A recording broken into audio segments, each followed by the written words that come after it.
As a heads up, this episode explores themes of sexual violence.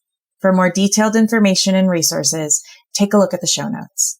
Take care of yourselves. Welcome to the underworld. My name is Olivia Buntain, and this is Parthenos, Girls Like Us.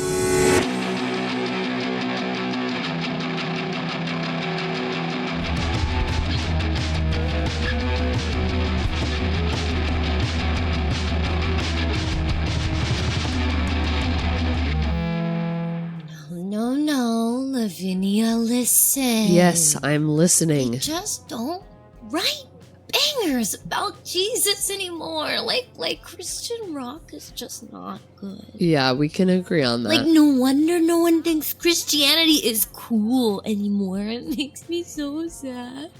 I'm sorry to say, I think there are a few other reasons, okay, actually. But have you heard, have you listened to Jesus Take the Wheel by Carrie Underwood? No, Mary, and I really don't. We're gonna listen to it. We're gonna have a little listening party, and you're gonna cry so much, and you're gonna love Jesus. I just know it. Here. I'll sleep. Please go to sleep. Please go to sleep. Go to sleep. Oh, I think I'm gonna be sick. Oh, okay. Yeah, well, there's a toilet right there, so nope. Feel free. I'm good. It must have just been God passing through. That is disgusting.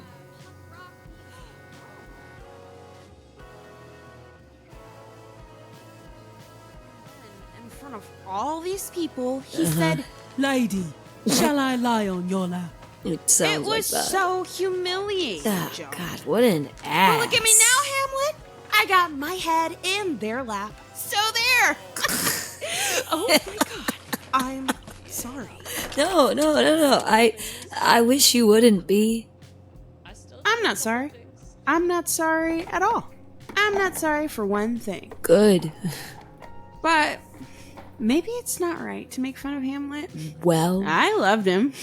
And he died. No. And I didn't even get to mourn his life because I was already dead. He was a good man in a lot of ways, really. I just don't want anyone not to think that. No, okay. Listen. I think it's okay for things to be complicated. You know, like it can be two things at once. I mean, like you. You're like punk, but your hair smells nice. You're like pretty, but you're like sad. It's like both stuff.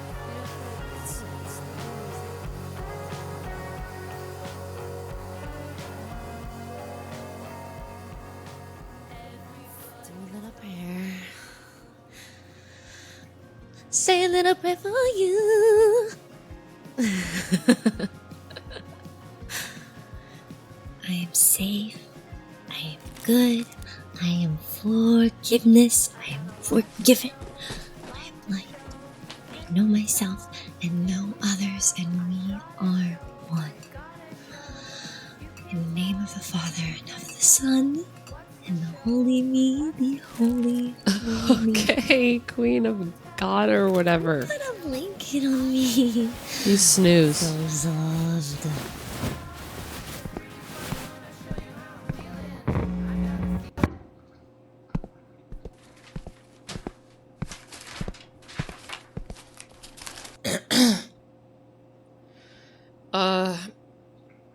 Persephone? Yeah? I was thinking I didn't let you say what happened to you. I'm sorry. I died being unable to speak, and you became a queen. I was jealous of you. People don't even perform the play I'm in. It's like I'm supposed to be happy the world is slowly listening to girls who've been hurt, but I just look down and I see all the girls whose stories are still too painful for anyone to even think about. They're not in the documentaries. They never make it to court. They wither away in their own darknesses because they can't speak, and everyone knows your name. When I heard your story once, I thought maybe we could be friends. But when I saw you, after I died, I just hated you. You were beautiful, and a beautiful kind of tragic, and I was this mangled kind of disgusting shell of a girl who honestly no one even liked before I was raped. And when I tried to talk to you, you were busy. You kind of looked past me. Busy being queen. It was stupid. I felt stupid. Lavinia, I am so sorry. I had no idea. I thought, I'm never gonna be like you. I look down at my hands, my new hands now, and I can't fucking stand them. Even before he cut them off, they didn't do anything. Hands should push, should punch and hit, but they just betrayed me and did nothing. What good are they anyway? Anyway, I'm sorry. None of that was your fault. I'm sorry for whatever way you were hurt. I just don't know. I don't know. I don't know how to not feel so bad. I mean, how could you know? I can't imagine what they did. To hurt you like that? And then take away your voice? You couldn't hold anyone's hand. And then I think about how I had those tools. I could yell. I could point. I could push, and I wasted them. I wasted the privilege that you didn't have. It's my own fault. Don't do that. What? Every time you blame yourself, you take the responsibility away from the assholes who did it. Don't fucking do that. They did it. Not you, not me. They did it. He did it. He didn't do anything, Lavinia. Nothing like what was done to you. Don't do that either. It can just be different. There doesn't have to be worse or better. It can just be different. And this is the crazy part for me. Even saying it can just be different is hard for me. I know what happened to me was pretty extreme, but because no one gives a shit, I feel like I have to win. What happened to me has to be the worst. But what if it was... It's the worst that I've ever... No. You're doing it too, but the opposite. You feel like you have to lose, like you don't count or something. It can just be different.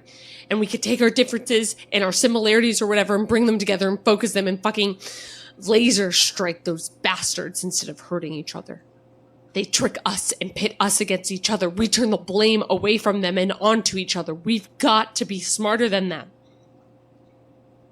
So, you should tell me whatever you want, that is. Because I'm not gonna tell you that it doesn't count. It counts. But I love him. How can I love him? And also... It can be two things at once. I mean... I don't know if I feel like he assaulted me. That sounds so bad, you know? I guess I have to sit with it some more. But I do know he ripped me from my home. From everything I loved. From my mom. He made me a queen, but it's like, now I can't be upset. I didn't ask to be a queen. That wasn't some trade I agreed to. My freedom for power. In those early days, I hated him. And stuff happened with us that it was, in like this gray area. The line felt blurry. I don't think he knew what he was doing, honestly. And then, I talked to him about it. I did. And it didn't happen again. And over time, I grew to love him. When I talked to him about it, he was like, "You're afraid Of me? How could you possibly be afraid of me? I'm not a bad guy. You know I wouldn't hurt you. How can you not know that? He said. That's really upsetting to me that you could be afraid of me, he said. Then I felt bad. But I don't think he knows what it is to feel fear. Not this kind. Not beyond some hypothetical. He doesn't get that I always feel at least a little bit afraid. And I don't know what it would feel like to not be afraid. Do other girls feel like that? I don't know, but if he can never understand. Anyway, he's kind to me. So I just put it away. Those gray moments, I just know so many women have to put up with so much worse. So I just put them away. Because I can. And I like a lot about my life. I love being queen. I get to set souls at ease, and I get to do things like this. I get to help women who have passed think about what they want now. It's beautiful. But the fact that some girls think they're following in my footsteps by hurting themselves, I can't cope with that. And that's why I need all of you. I need all of your help. That's why I threw this symposium, which I thought I was so prepared for, but it is just not going to plan. I mean, Mary's asleep and Joan and Ophelia made out, which is totally fine, but not really conference behavior. And this just wasn't exactly what I imagined. Yeah, but maybe what's hurting the Parthenoid can't be captured in a conference memo, dude. I know you have a soft spot for philosophy of ancient Greece, but you don't even know what a symposium was really like. Not what it felt like to be involved or have your opinion valued and listened to. You weren't invited. Girls weren't allowed. Or, for that matter, slaves or non-landowners. I know. Okay, it was a flawed system. You don't have to rub it in. And democracy is pretty... I don't know if you noticed, but it's pretty rough up there. It's actually really, really, really bad. I think democracy might be done for. The Earth needs something new. Certainly girls like us do. I'm talking an entirely new framework for governing, or really living. Something based in accountability and listening. Listening, fucking speaking and fighting and telling the truth. Something more like this, I guess. We're having more honest conversations here than I've heard on the fucking Senate floor in fucking ever, I think. You may have gathered us all here without our consent, trapping us in this weird dumpster fire of a teenage girl fever dream, and maybe this whole day has felt like a group building exercise of my actual nightmares, but I can't help but feel like we'd be a whole lot better off if the Oval Office was a girl's bathroom. Today has been different. You made something different happen because some of the things we've talked about today, it's like I've never heard them out loud before. And getting them out loud out of those secret, ashamed shadow pockets in our brains, that's got to be the first step, right? Or whatever. Yeah, I think you're right.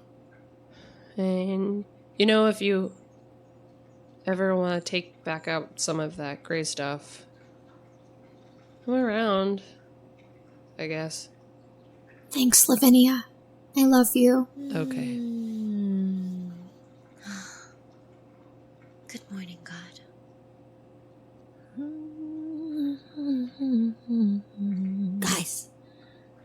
Guys.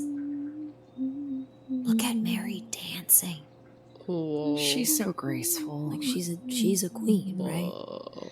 She's majestic. Yeah. She's so beautiful. And so weird. Yeah. I honestly couldn't care less about Christianity, but... She's holy. Do you think she'll tell us on the Mary keynote? Keynote? You guys each sort of gave a keynote, just as I requested. Sorry, a series of panic attacks and weird daydreams count as keynote speeches now. For teenage girls, yeah. Yeah, okay. Can she even hear us? Mary. Mary.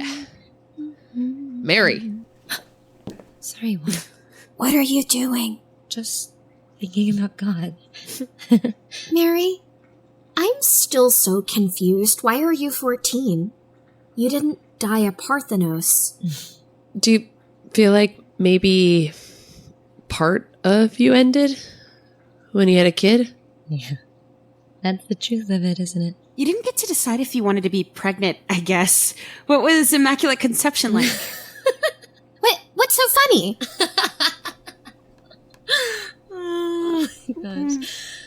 Well, it was immaculate. It was free from sin. It was God. But I was not a virgin. Yes. I knew it. You owe me $5. You owe me $5. That guy over there owes me $5. Hand it over. I have never understood why this is so hard for everyone to comprehend. Sex is God. Tell. Of course, I had sex with Joseph. I loved him. And sex is the holiest communion, the exchange of our most intimate selves.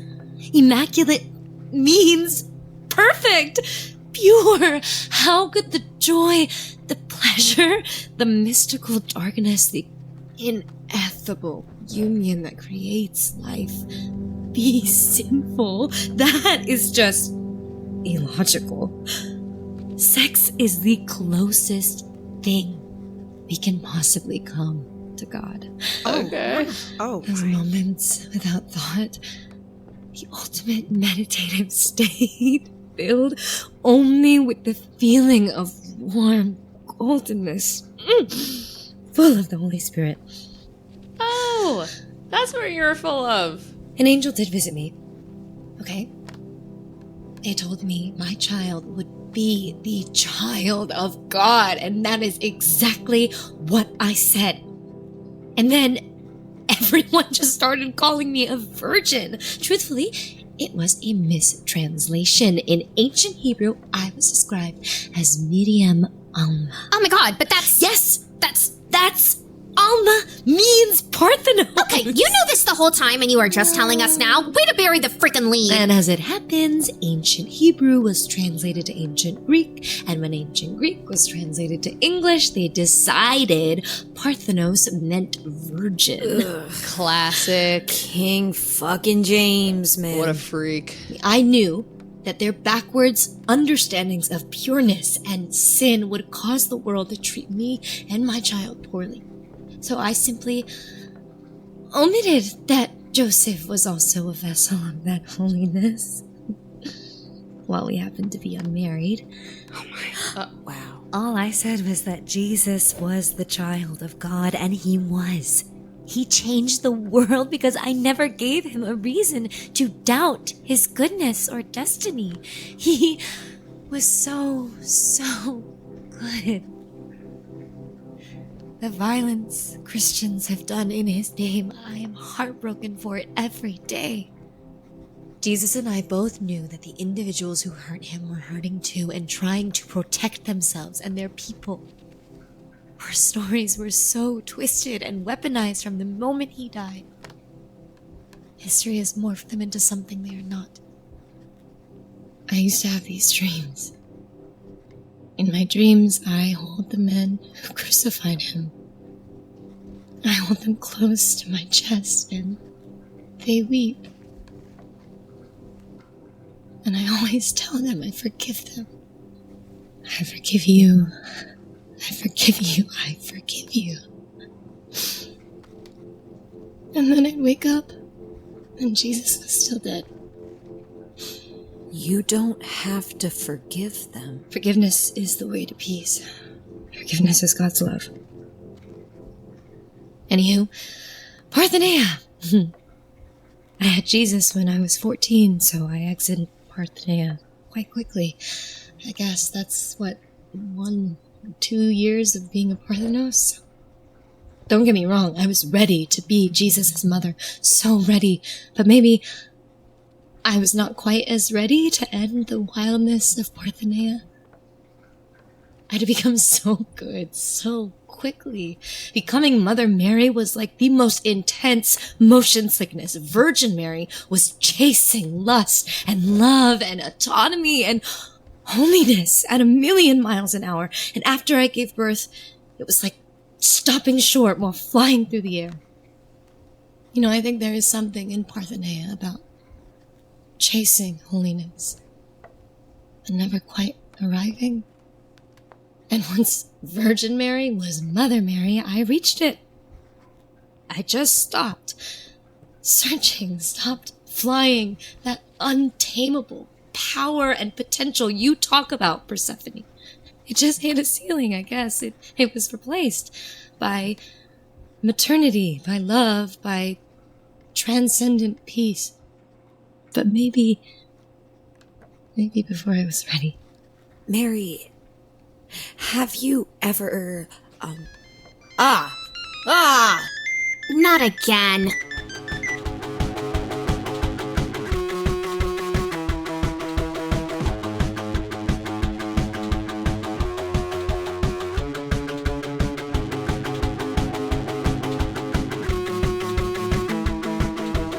Thank you for listening to this episode of Parthenos, Girls Like Us. We'd love for you to join us in Partho Hell by following us on social media. We're on Instagram at Parthenos Podcast. You can also go to our website, parthenospodcast.com, or email us and say hi at parthenospodcast@gmail.com. We made this show for you, so we'd love to hear your thoughts. Add your voice to the conversation. Stay tuned for the next episode of Parthenos, Girls Like Us.